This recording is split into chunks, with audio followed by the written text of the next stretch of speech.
자, SG증권 관련한 얘기를 해보자면, 이게 매우 정치적인 사건입니다.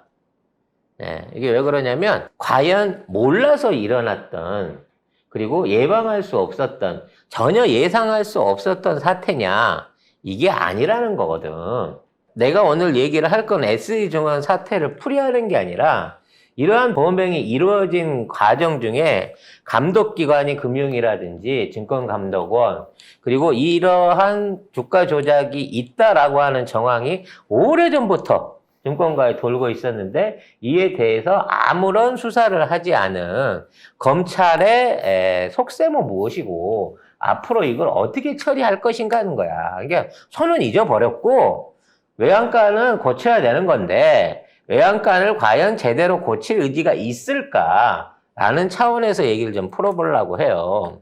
그래서 SG 사태는 무엇이고 규모는 얼마고 피해 보상이 가능할까를 핵심적으로 요약을 해볼 건데 그와 관련해서 수사 상황들이라든지 주요 인물들의 연결고리, 얘들의 수법에 대한 거를 조금 더 여러분들 이해하기 쉬운 방향으로 좀 설명을 해드리는데 주안점을 가지려고 해요. 핵심 요약부터 가요. 자, 이게 뭐냐면 4월 24일, 지난달 24일에 24일 월요일 날 장이 쓰자마자 대량 하한가가 나옵니다. 8개.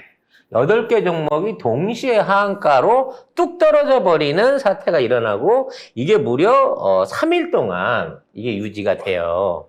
그래갖고 엄청난 주식시장에 파급을 줬고 이로 인해서 시가총액이 5조 원이 날아갔다라고 하는 얘기를 듣고 있습니다.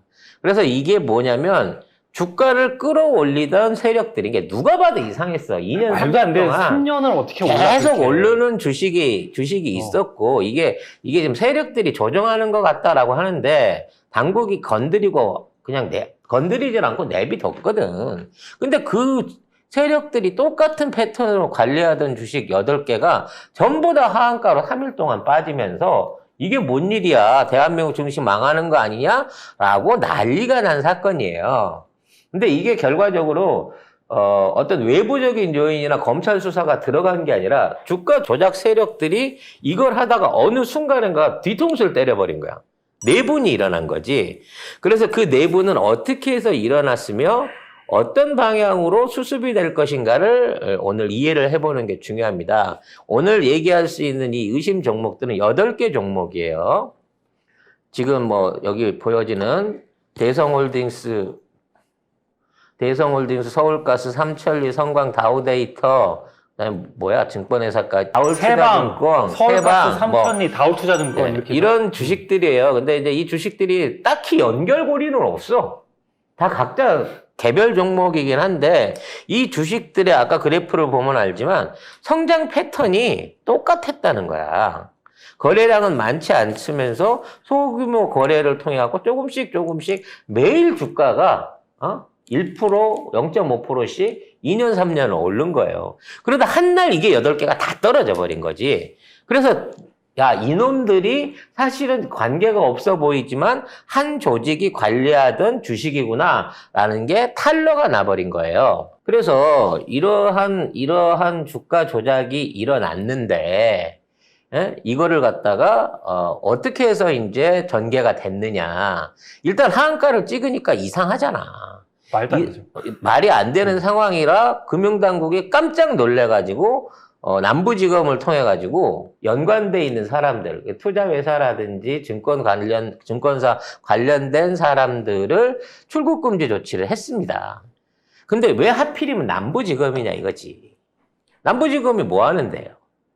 우리 김건희 주가 조작 관련해갖고 지금 담당해서 이거를 파고 있는 데가 남부지검 아닙니까? 그래서 처음에는 이게 증권사 안에서 뭘 찾을 수 있을 줄 알고 증권사를 압수수색을 하러 갔어요. 근데 증권사는 모르는 거야. 실제적인 정상적인 거래만 이루어진 거를 봤던 거지.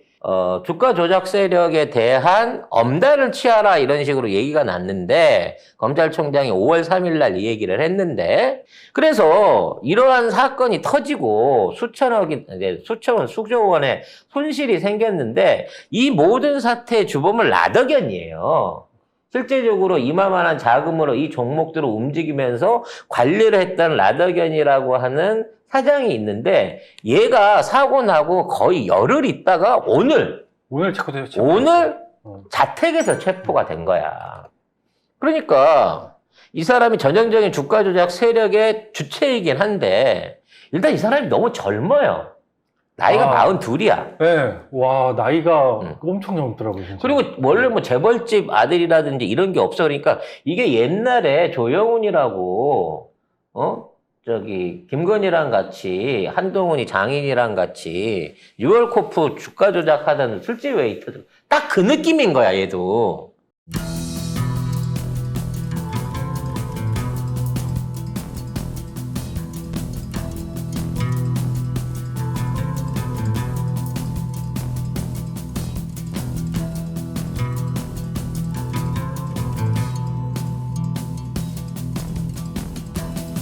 그래서 인맥이나 뭐 나이를 봤을 때 얘가 이만한 주가 조작 세력을 단독으로 움직일 수 있을 만한 능력이 되겠느냐라는 의심이 드는 거지. 얘가 이제 흔히 하던 방식은 소규모 쩐주들 모아가지고 이런 사람들하고 조그맣게 돈 주고받은 약간 그 투자 다단계 같은 류의 회사를 2016년부터 한 거는 맞는데 갑자기 2020년도부터 사업 규모가 달라져요.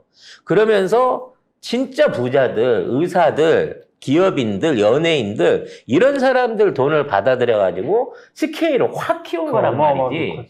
그러니까 눈에 보이지 않는 배우나 공범자가 있다라고 봐야 되는데 일단 그거를 밝혀내는 게 제일 중요한 거야. 근데 얘는 지금도 나도 모른다, 나도 피해자다라고 주장만 하고 있다는 거지. 피해 같은 소리 하고 있네. 그 다음에 또 하나의 주범이 안모 씨라고 있어요. 이 사람은 이제 프로골퍼 출신이라는데 스크린 골프장을 한대. 근데 이 사람이 이 스크린 골프 하면서 골프 레슨 하면서 만난 이 고액의 투자자들을 끌어모으는 역할을 하지 않았을까 봐지거든. 그래서 이 사람이 사람들을 끌어모아가지고 장사를 하면 이 사람이 끌어온 돈에 대해서 30% 정도, 그러니까 돈을 갖고 투자를 받아오게 되면 30% 정도 커미션을 줬다는 거야. 그래서 이 사람을 주변으로 고액의 투자자들을 유치하는 역할을 했었을 걸로 보이고 또 한 명의 핵심 용의자는 변인모 씨가 있는데 아마 뭐 모집과 자금 관리를 했을 걸로 봐져요. 그래서 아까 얘기했던 라 씨, 안 씨, 변 씨 이 세 사람이 이 호연이라고 하는 투자 전문 회사를 통해 가지고 엄청난 돈을 끌어들였어. 문제는 이 사람들이 법률 고문을 두고 있었는데 그 법률 고문이 바로 박영수 전 이 사람은 진짜 안 빠져 어디에든. 그러니까 우리가 그 방송에서 신기해. 늘 얘기했었지만 언제나 큰 돈이 모이는 것은 박영수가 나타나고 어쩜 이러냐. 박영수가 나타난 자리에서 벌어진 일에는 절대 그 돈을 찾을 수 없다고 하는 전설적인 그런 사람이 이 자리에도 껴있는 거예요.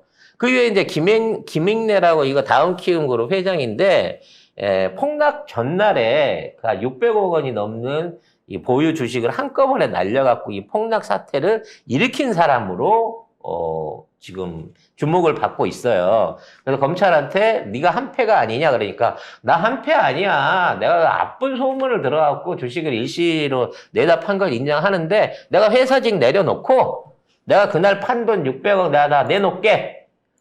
그랬어요? 라고 얘기를 하고 있단 말이지. 600억을 그냥 던질 테니까 나를 건드리지 마 이렇게 얘기를 하고 있거든. 너 600억은 돈도 아니구나 라고 하는 의심을 해볼 수 있는 지점이 있는 사람이에요. 아니 이 사람이 그게 600억을 그냥 줄 정도면 제가 봤을 때 이번에 그 배신자들이 뭘 했냐면 쇼 쳤다고 해요. 선물을 하방 베팅을 한 거예요. 그러니까 내 얘기는 이제 그 뒤에 있는 거 얘기를 할게.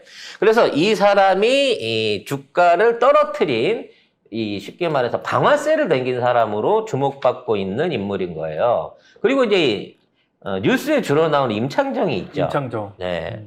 근데 임창정이 이제 자기도 피해자라 그럽니다. 30억을 손해를 봤다고 하는데. 헛소리 하고 있네, 씨. 저기 확인을 해본 결과 30억, 현금 30억에 신용매매 20억을 보태갖고 50억을 투자를 했대요. 그래서 85억을 받았대. 그러니까 한 35억 투자 수익을 건진 거야. 근데 지금은 뭐 1억 얼마밖에 없다라고 주장을 하고 있는 거지. 근데 이제 그 또한 믿음이 별로 안 가는 게 이 사람하고 같이 법인을 세우고 그 집사람을 사내이사로 등재를 시켰어요. 그래서 둘이서 알던 게 올해 초라 그러는데 실제 그 이전부터 투자 모임이나 이런 데 있을 때 임창정이 참석을 해가지고 거기에서 이 라 회장을 신이다, 투자의 신이다 이렇게 막 띄우면서 모집책을 했던 정황들이 보인다는 거지. 그래서 아마 이번 주가 조작 세력들 가운데에서 이른바 일단 홍보 내지는 사람들을 끌어오는데 역할을 했을 거다. 절대 순수한 피해자는 아니다라고 봐진다는 거죠. 말도 안 되는 소리. 현재 같아. 드러나는 인물은 이 정도 인물들이 보입니다. 근데 이제 왜 이러한 사태가 일어날 수 있었느냐라는 부분을 이해하는 게 더 중요하거든요. 먼저 이 모집 과정 중에서 이 라덕연, 변, 안 이 세 사람은 투자 전문사를 차리고 주로 이제 의사들이나 기업인 등 큰 금액을 끌어들일 수 있는 사람들을 포섭해가지고 돈들을 받습니다. 근데 이 돈을 받으면서 그 사람들 명의로 휴대폰하고 인증서, 신분증까지 다 받아가지고 계좌를 개설해놓고 거래 내역을 상대방한테 안 보여줘요. 그래서 무슨 거래를 어떻게 했는지 구체적으로 알 수 없게끔 이런 방식으로 투자들을 했다는 겁니다. 그래서 돈을 걷어갖고 오는 사람, 그러니까 투자금을 받아오면 30%를 주고 그 돈을 주가 조작으로 운용을 해가지고 50% 이상의 수익들을 전부 내줘요. 그래서 그 지점에서 한 번씩 중간 배당을 해줍니다. 즉 투자한 돈이 수익이 났을 시점마다 6개월이나 1년에 한 번씩 정기적으로 배당을 해준 거예요. 그러니까 얼마나 신뢰가 높아지겠어. 대신 배당을 해주는데 수수료를 50%씩을 받은 거예요. 그러니까 10억을 투자하면 5억을 벌었다. 그럼 2억 5천을 수수료로 받은 거야. 근데 그 수수료를 현금으로 안 받고 말하자면 자기네들이 운영하는 골프 레슨 회사의 레슨비, 회원비 이런 거를 결제하게끔 만들어서 말하자면 합법적인 비용 처리를 해주면서 그 돈들을 받았다는 거죠. 그래서 이 골프 아카데미, 아까 안모 씨가 운영하는 골프 아카데미 같은 경우에 회원권 보증비가 6억 원, 연회비가 1,200만 원이었어요. 그러니까 이런 것들을 끊어가지고 연회비로 처리를 하고 그 돈들을 수익으로 받아 차린 거죠. 그리고 이러한 사업을 지난 몇 년 동안 유지해 오면서 2년에 걸쳐서 박영수한테 지속적으로 돈을 줘왔다는 거야, 고문료를. 사실은 이게 이런 일이 터질 때를 대비한 일종의 보험이 아니었나라고 생각이 됩니다. 그래서 이번 경우 같은 경우는 이렇게 돈을 긁어 모으는 투자 다단계 업자들하고 실질적으로 주가 조작을 하는 세력들이 같이 합쳐져서 이 일을 벌인 거예요. 그 일을 벌이는 과정 중에 이제 제일 중요한 게 아까처럼 남의 명의, 그러니까 그 사람의 폰을 받아서 실질적으로 그 사람으로 인용을 했기 때문에 이게 완벽하게 숨어있는 개미처럼 보이는 구조를 만들었고, 그 다음에 이와 같이 이 사람들의 계좌들을 가지고 외국계 증권 회사에다 계좌를 터가지고 외국인인 것처럼 증권 거래 내역을 조작을 했다는 거죠. 그러니까 내국에서 주식으로 사들이는 부분은 그냥 주가 조작의 형태로 해서 조금씩 그 거래량이 적은 주식을 조금씩 가격을 올리는 방식을 취했다고 치면, 외국계 증권사를 통해 갖고 CFD 약정이라고 하는 방식으로 엄청난 주가 차익을 올린 거예요. 이게 CFD는 일반적인 주식을 사는 게 아니고요. 증권사를 중심으로 해갖고 주가 변동성을 놓고 일종의 내기를 하는 거예요. 그래서 내가 이쪽 주식에다가 1억이라고 하는 주식을 산다라고 하면 1억을 넣으면 2억 5천만 원어치 주식을 살 수 있는 일종의 신용거래를 해갖고 레버리지죠. 이러한 레버리지를 약정을 한 거야. 그래서 내 주식을 올려놓고 내 주식을 2억 5천어치를 사둔 상태에서 이게 올라가면 내가 투자한 돈의 2.5배를 먹는 거예요. 쉽게 말해서. 그리고 떨어지면 2.5배로 손실을 봐야 되는 거야. 그래서 그 손실금을 보존하기 위해서 중간에 계약금으로 걸어놓은 돈이 지금 이 돈이 이제 보증금이 된 거죠. 근데 문제는 주식은 떨어지면 주식 가격으로 청산을 해갖고 집어넣은 돈만큼 더 돈을 넣을 필요가 없어지는데. 그렇죠. 영이 되지 않으니까. 이거는 약정 계약이기 때문에 만일에 내 주식이 많이 빠져가지고 그 내가 보증금보다 더 낮은 가격이 되게 되면 거기에 대한 손실분까지 물어내야 되는 계약을 이 CFD는 약정을 하고 있는 거예요. 그렇죠. 그래서 이거를 본인이 알았다고 하면 내가 직접 거래를 해갖고 운영을 한다고 하면 이런 폭락장에 먼저 이거를 내놓고 손을 뺄 수가 있는데 나는 돈만 맡겨놓고 계좌만 던져줘 놨기 때문에 내가 주식 투자로 이 돈이 들어갔는지 CFD로 들어갔는지 정작 본인들은 몰라버리는 상황이 생긴다는 거지. 그래서 CFD로 해갖고 내가 손실금이 보증금을 넘어가게 되면 자동으로 청약이 해지가 되면서 그게 빚으로 해서 거기에서 거래가 끝나버리는 거야. 그 거래를 안 끝내려고 하면 그 차액분만큼을 돈을 집어넣어야 되는데 그 돈을 안 집어넣어주는 거거든. 따라서 내가 집어넣은 돈이 30%, 60% 이런 식으로 3일 연속 하한가를 맞는다고 치면 실제적으로 주가가 빠지는 건 100%지만 2.5배로 주식을 살 수 있기 때문에 최대 250%, 3일만 하한가를 맞아도 250% 이상의 손실을 입을 수가 있다는 거야. 그러니까 예를 들면 내가 1억밖에 없는데 이 사람들은 레버리지를 썼기 때문에 한 3억, 5억 막 이렇게 쓴 거예요. 그럼 내가 쓴 돈, 내가 실제 갖고 있는 돈 1억인데 여기 투자된 건 5억이잖아요. 그럼 5억에서 70%가 떨어졌다고 생각을 해보세요. 한 3억, 4억 날아간 거잖아요. 그럼 내 그럼 보증금이 내 돈 다 1억밖에 없으니까. 네, 내 돈 다 날아가고 빚까지 쌓인 거죠. 2억 5천이 빚으로 쌓이는 거죠. 근데 이게 투자했던 놈들이 돈대미가 크다 보니까 손실 한 100억쯤 넣었다면 그럼 얼마를 손해를 보게 돼요? 어마어마하게 손해보는 거죠. 거의 뭐 200억, 300억 손해가 날 정도로 엄청난 손해를 당할 수밖에 없다는 거예요. 그래서 이렇게 CFD로 손실을 봤던 사람들이 한 1,600명 정도가 되는 걸로 현재까지 추산이 되고 가담했던 금액이 8천억 원 정도라고 얘기가 됩니다. 자, 그러면 이 급락 사태의 시작, 이렇게 지금 얘네들이 3년 동안은 주가 조작을 해갖고 주가를 많게는 20배 이상 끌어올렸어요. 네, 그렇죠. 뭐 20배부터 보통 15배 이상 끌어올려서 중간중간 정산해서 따뜻하게 또 해먹었어. 그랬는데도 불구하고 왜 이런 급락 사태가 생겼느냐. 자, 내가 주식에다 집어넣어갖고 투자를 하면 하루에 기껏 벌어봐야 30% 상한가를 맞는다고 하더라도. 근데 얘네들이 산 주식은 상한가를 맞을 수가 없죠. 하루에 1%도 안 올리니까. 왜? 눈에 띄면 안 되니까. 그래서 주식에다 투자를 해갖고 계좌를 갖고 있는 애는 수익이 적은 거야. 근데 CFD에 갖고 있는 애들은 그게 2.5배 이상 레버리지가 높으니까 수익률이 훨씬 더 높게 나온 거예요. 그래서 나중에 배당을 받았을 때, 야, 주가에 투자했던 담당아들이 번 돈하고 CFD에 투자해서 본 애들이 수익이 다를 거 아니에요. 그럼 공산주의처럼 니들도 합쳐서 하는 사기꾼들이니까 서로 이거를 합쳐가지고 사이좋게 반땅하면 얼마나 좋아. 근데 돈 문제에서는 그게 안 되는 거 아니에요? 그렇게 되다 보니까 이게 이제 지들 안에서 일종의 배신이 생긴 거 아니냐.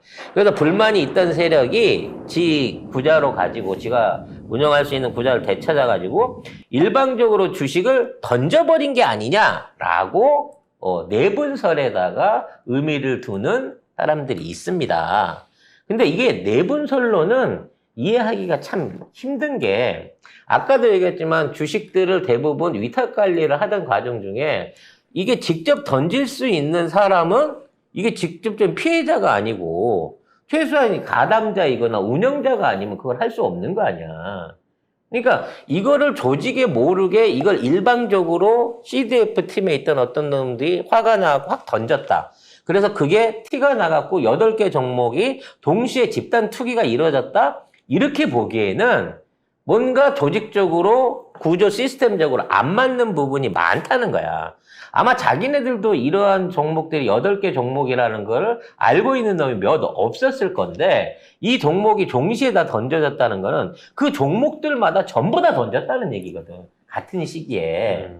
그리고 이게 이 통상적으로 그 반대 매매 그러니까 보증금 부족에 의한 반대 매매 같은 게 생기는 경우라고 치면 10시경 돼야 기관들이 이 작업을 친대요. 그 반대 매매를. 그러니까 그 10시경에, 그러니까 정시에 그 프로그램에서 자동으로 던지게 되어 그렇지. 있습니다. 세팅이 되어 있습니다. 근데 이런 경우 같은 경우에는 9시 반 정도에 집중적으로 매매가 이루어졌기 때문에 이게 기계적인 반대 매매도 아닌 것으로 얘기가 되는 거죠. 그러니까 누군가 이 시간대에 그 물량을 던지라고 작업을 했던 휴대폰이나 아니면 증권사의 트레이더가 있을 거라는 얘기 나중에 수사하면 나가겠죠. 그러면 일부러 그 날짜에 맞춰갖고 8개 종목을 동시에 의도적으로 던졌다고 봐야 되는 거지 우연히 무슨 싸움이 나가서 던질 수는 없을 거라는 거야. 그리고 그 반대, 이게 둘째 날부터 예를 들어 첫날 이렇게 던져졌으면 그날 오후에라도 남아있는 애들이 이거를 감추기 위해서 던져진 물량을 회수를 한다든지 아니면 더 이상 매각이 나오지 않도록 시스템적으로 제어할 수 있는 능력이 분명히 있는 조직이에요. 지난 3년 동안 이만큼 철두철미한 관리를 할 수 있는 여력이 있으니까. 근데 그걸 못하고 3일 연속 하한가를 점하를 맞았다는 거게. 점하가 뭐냐면 뭐 중간에 걸쳐서 떨어지는 게 아니라 시작하자마자 하한가야. 그리고 그쵸. 이런 거 3일 연속을 계속 두들겨 맞았다는 거지. 그러니까 중간에 캔슬이 없어요. 그냥 마지막 하락폭만 있는 거고. 이미 하한가에 매도 물량이 제가 그날 당일날 봤는데 400만 주? 400만 주가 하한가에 이미 쌓여 있었어요. 그 다음날 300만 주, 그 다음날 200만 주, 그 다음날 100만 주. 빠져나갈 수가 없죠.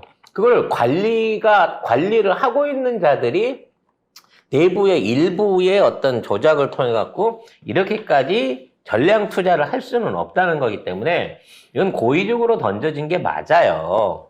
자, 문제는 이 사태를 미리 알고 참여를 했던 검찰이 어떤 방향으로 이거를 수사를 할 거냐라는 부분에서 난 3가지 의문점이 든다는 거야. 이게 오늘 얘기의 핵심인데, 먼저 호연이라고 하는 회사를 통해 갖고 다단계 투자 모집을 하고 주가 조작을 실시했던 라더견이라는 사람이 주범인 건 너무 뻔한데 이 사람이 구속되는 데까지 10일 이상이 걸렸어요.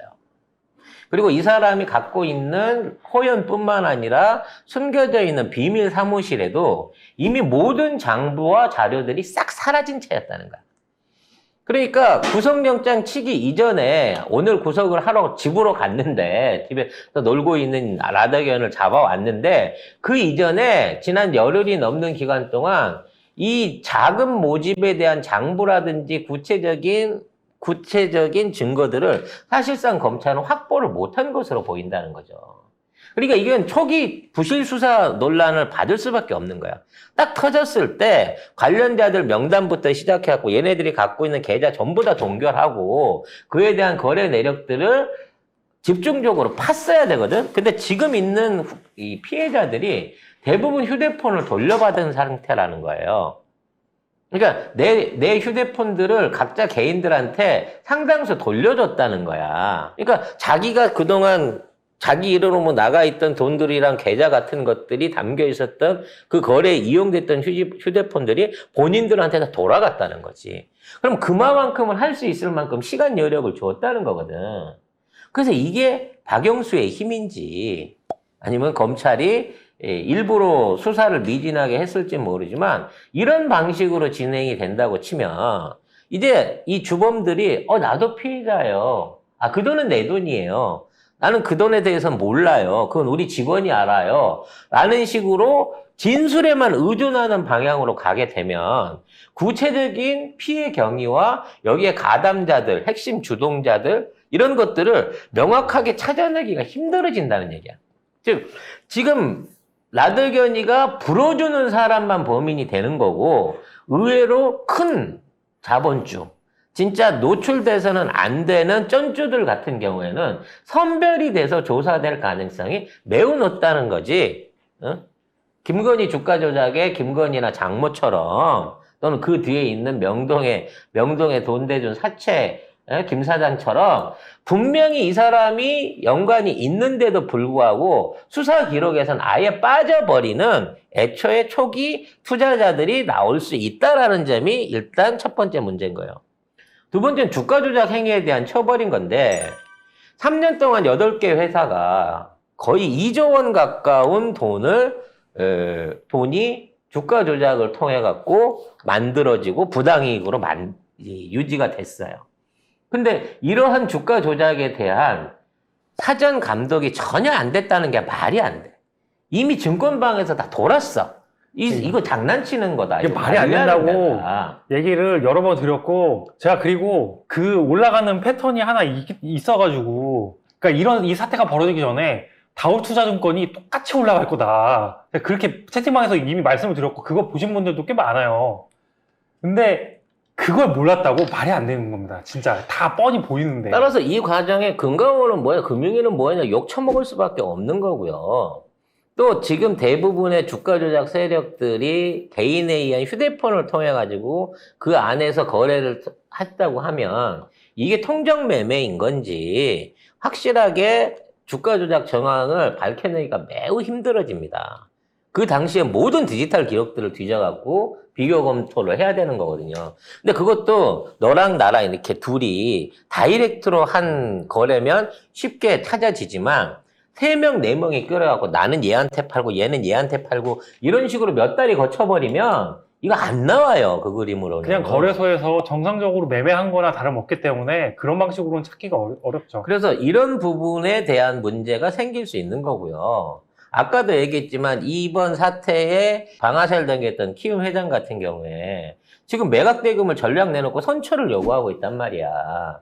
그리고 크든 작든 나는 개미고 나는 휴대폰을 빌려줬을 뿐이지 거래가 어떻게 이뤘는지 몰랐습니다 하는 사람들을 주가 조작 행위자로 해갖고 처벌하기는 힘들거든.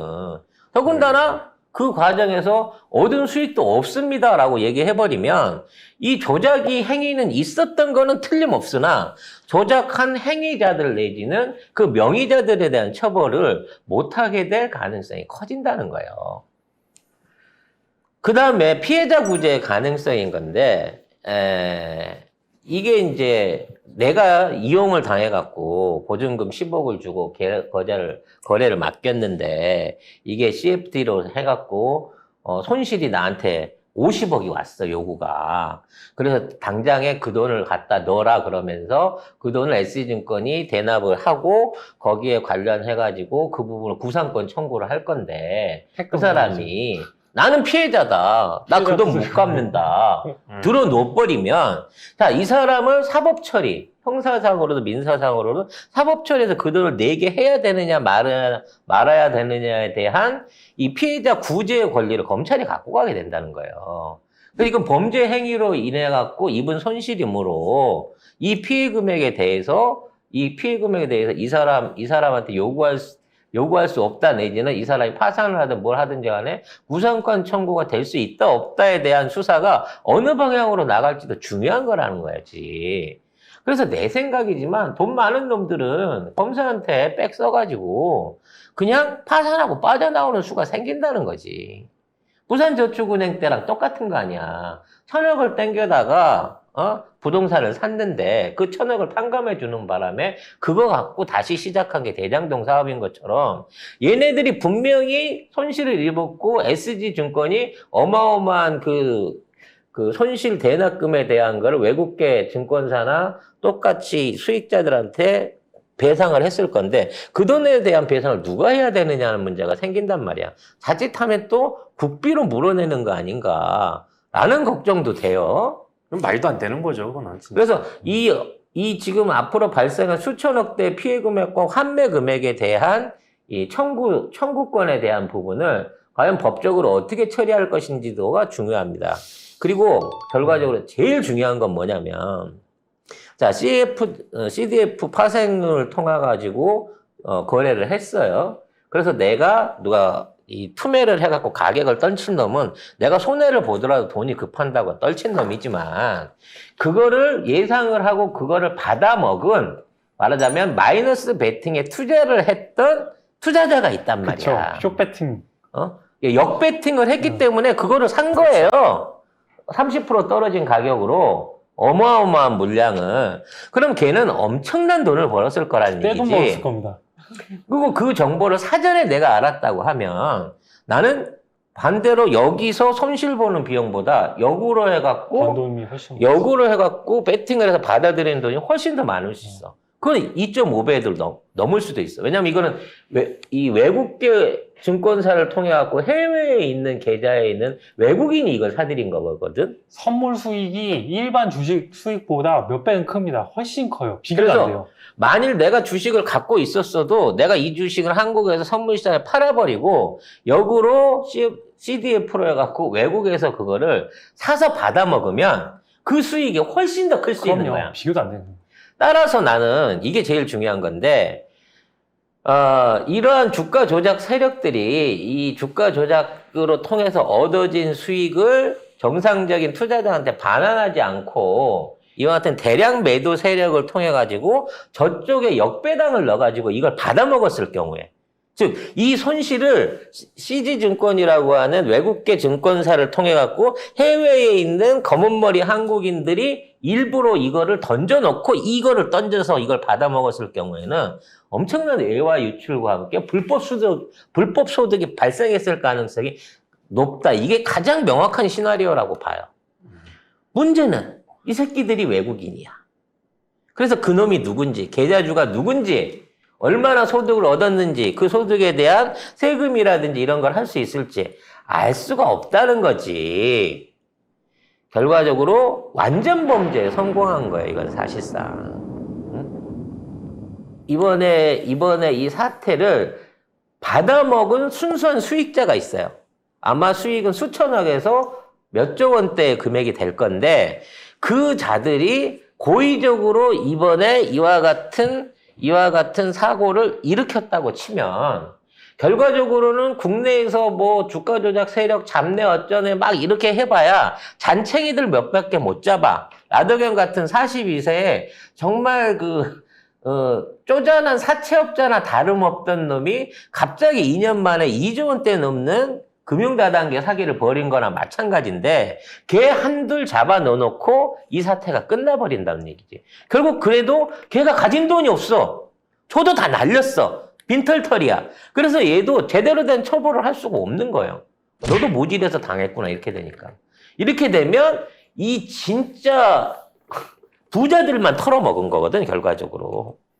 여기에 참여했던 부자들한테 거의 2조 원 가까운 엄청난 피해를 끼친 거지만, 그와 연관해서 우리 국내 증시 안에서 개미들이 손실을 통해서 떠하는 금액도 몇 조 원, 5조 원 가까운 돈이 되는 거기 때문에, 이와 같은 사태에 대한 검찰, 금융당국의 엄중한 수사가 있어야 되는데 벌써부터 검찰은 발을 일부 빼고 있는 거예요.